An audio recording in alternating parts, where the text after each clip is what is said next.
Kuuɗalilaaɓe suura 12 aya 11 yaaki 31. Waaju Bulus nder gariiri Rooma. Nde min gari gariiri Rooma, ɗum ali Bulus jippi nder wuro ngo ɗum yoɓata ɗum waala, kanko e soojiijo deenayɗo mo. Balɗe 3 gaɗa min gari, Bulus noddi mawɓe Yahudanko'en. Nde ɓe kawriti, o wi'iɓe, bandiraaɓe, ko nde mi waɗanaayi yimɓe meɗen ko haanaayi, mi wonnaayi ndonuuji maama'en meɗen, amma mi nangaama e Urusalima, mi waɗaama nder juuɗe Romanko'en. Ɓe ƴamiyam ko ngaɗumi, ɓe tawi mi waɗaayi goɗɗum ko hewti mi ware, ngam non ɓe ngiɗi yoofukiyam. Amma nde Yahudanko'en wonɓe ɗon jaɓaayi mi yoofe, ɗum nangi mi toroo kiita am wadde to Kaysar, ko nde mi walaa ko ngullortoomi lenyol am. Kanjum waɗi noddumi on, ngam mi yi'a on, mi medda e mooɗon. Ngam kammunde Israa'ilanko'en kaɓɓiraami ɓoggi njamdi ɗi'i. Yahudanko'en ɓen mbi'imo, min keɓaayi ɗerewol daga leydi Yahudiya, kollaygol min habaru maaɗa.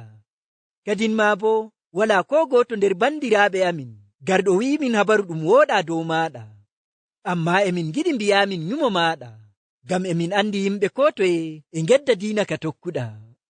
Ɓe ndesi nyalde nde ɓe co'oyto to maako. Nde nyalde nden wari, yimɓe ɗuɗɓe ngari kawriti to Bulus jippi. Ila subaka haa alasara emo waajinana ɓe, emo hokka ɓe habaru laamu Allah, emo holla ɓe habaru Yeesu nder Attawra e defte annabo'en, ngam o fooɗa ɓe ɓe tokka Yeesu. Woɓɓe nder maɓɓe njaɓi ko o wi'i, woɓɓe bo njaɓaayi. Ngam non ɓe ngeddotiri hakkunde maɓɓe, ɓe puɗɗi sankitaaki. Amma Bulus wi'iɓe, Ruuhu Allah wi'i goonga, nde metani maama'en moɗon daga honduko annabi Icaya. O wi'i, yahu to yimɓe ɓe mbi'aaɓe, ko nde on nanay, amma on paamata, on ndaaray, amma on gi'ata. Ngam ɓerɗe lenyol ngol njoori, ɓe cukki noppi maɓɓe, ɓe maɓɓi gite maɓɓe. Ngam to ɓe ngi'ay gite maɓɓe, to noppi maɓɓe nana, to ɓerɗe maɓɓe paama, haa ɓe ngarta to am, mi yamɗitina ɓe. Bulus ɓeydi metuki, wi'i, sey paamon, Allah lildi kisndam muɗum to yimɓe naa Yahudanko'en, kamɓe bo ɓe njaɓay ɗum. Nde Bulus wi'i non, Yahudanko'en ɓen ɓurti e ngeddotira hakkunde maɓɓe naa seɗɗa. Bulus bo jooɗi duuɓi 2 nder wuro ngo ɗum yoɓata e ɗum waala. O yoɓani hoore maako, emo jaɓɓo ko moye garɗo to maako, emo waajinana ɓe habaru laamu Allah, emo ekkitina ɓe habaru Yeesu Almasiihu Joomiraawo e sembe, walaa kaɗuɗomo. Nder ayaaje ɗe janguɗen to gaɗa, en nani no Allah Joomiraawo nder bawɗe muɗum hisniri Bulus en diga halkere nder ndiyam, o yottini ɓe gariiri Rooma jam. Nder ayaaje ɗe janguɗen ɗo, en nani nde ɓe njotti gariiri Rooma, gaɗa balɗe 3, sey Bulus noddi ardiiɓe Yahudanko'en wonɓe gariiri Rooma, o wi'iɓe no waɗi o wari gariiri Rooma.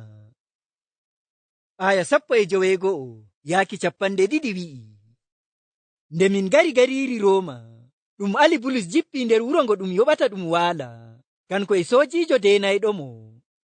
Balɗe 3 gaɗa min gari, Bulus noddi mawɓe Yahudanko'en. Nde ɓe kawriti, o wi'iɓe, bandiraaɓe, ko nde mi waɗanaayi yimɓe meɗen ko haanaayi, mi wonnaayi ndonuuji maama'en meɗen, amma mi nangaama e Urusalima, mi waɗaama nder juuɗe Romanko'en. Ɓe ƴamiyam ko ngaɗumi, ɓe tawi mi waɗaayi goɗɗum ko hewti mi ware, ngam non ɓe ngiɗi yoofukiyam.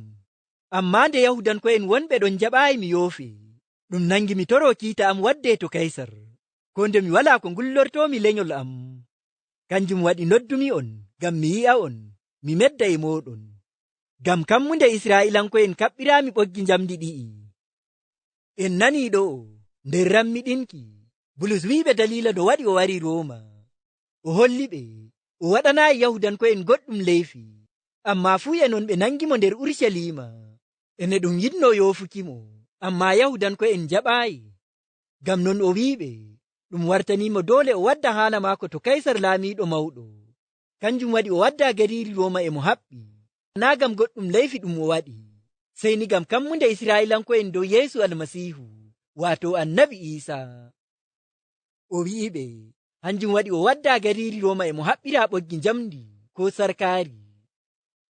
aya 12 yaaki 12 wi'i yahudanko'en ɓen mbi'imo, min keɓaayi ɗerewol daga leydi yahudiya kollaygol min habaru maɗa, kadin ma bo wala ko goto nder bandiraaɓe amin garɗo wi'i min habaru ɗum woɗa dow maɗa.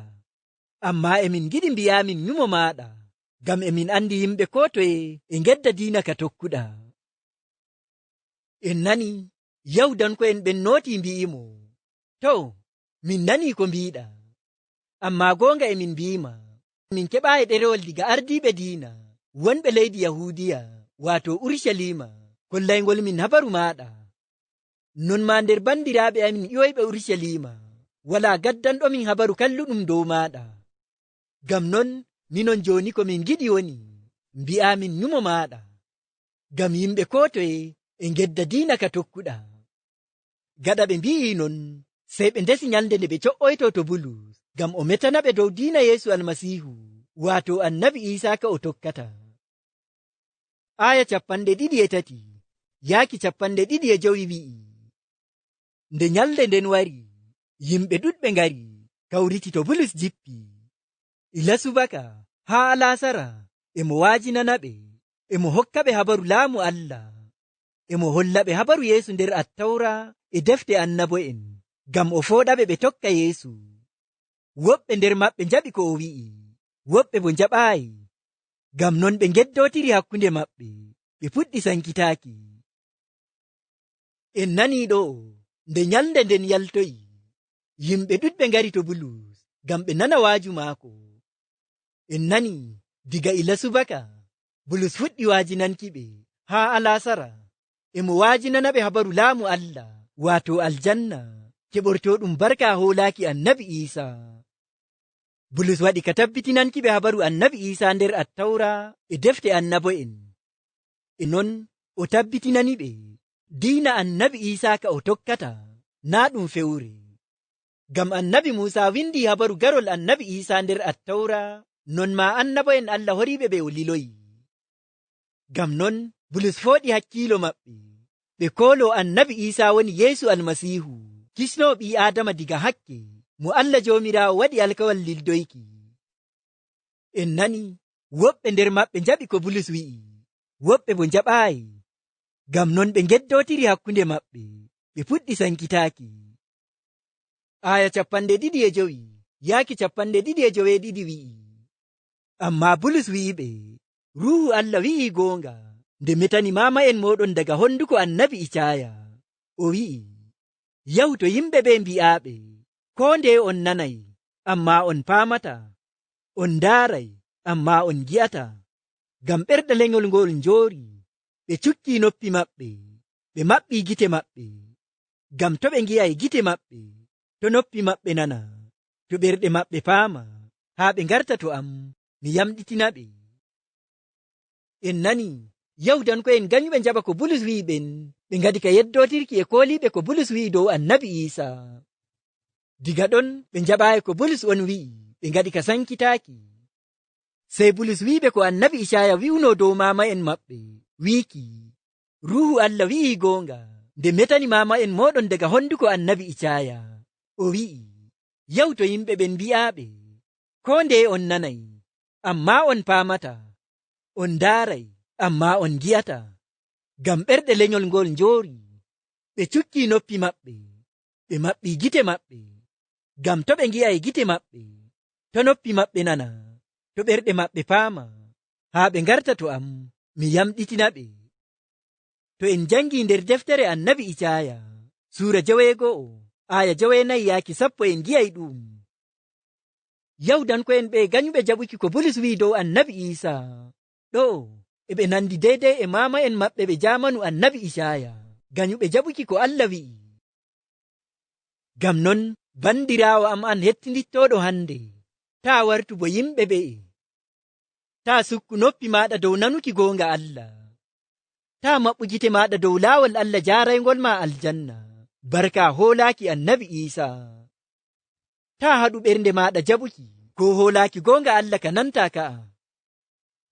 Ngam non bandirawo am, sey koloɗa annabi Isa ngam keɓa yaafuye hakke maɗa, e kisnam diga kiita Allah gareka nyalde darngal bononno Allah jomirawo siri. Aya 27 wi'i Bulus ɓeydi metuki wi'i sey paamon Allah lildi kisnam muɗum to yimɓe na Yahudanko'en kamɓe bo ɓe jaɓay ɗum. En nani Bulus wi'i Yahudanko'en ɓen ɗo nde ɓe nganyi jaɓuki kisnam Allah barka hoolaaki annabi Isa o hokkayɗam yimɓe na Yahudanko'en kamɓe bo ɓe jaɓay. Non ma bandirawo am ta wanyi moƴƴere Allah nde kisnam diga hakke e kiita Allah gareka nyalde darngal woɓɓe jaɓay ta bo haɗu giɗɗo jaɓuki jaɓa. Bandirawo am sey paama wiiki Allah jomirawo e hoore muɗum waɗi e laawol annabi Isa ɓi Adama heɓata yaafuye hakke e kisnam diga kiita maako gareka nyalde darngal. Ta jaɓi a hisay ta wanyi bo nyalde darngal a wi'ay ndami anduno nder hiite jahannama. Aya 30 yaaki 31 wi'i Bulus bo jooɗi duuɓi 2 nder wuro ngo ɗum yoɓata e ɗum waala.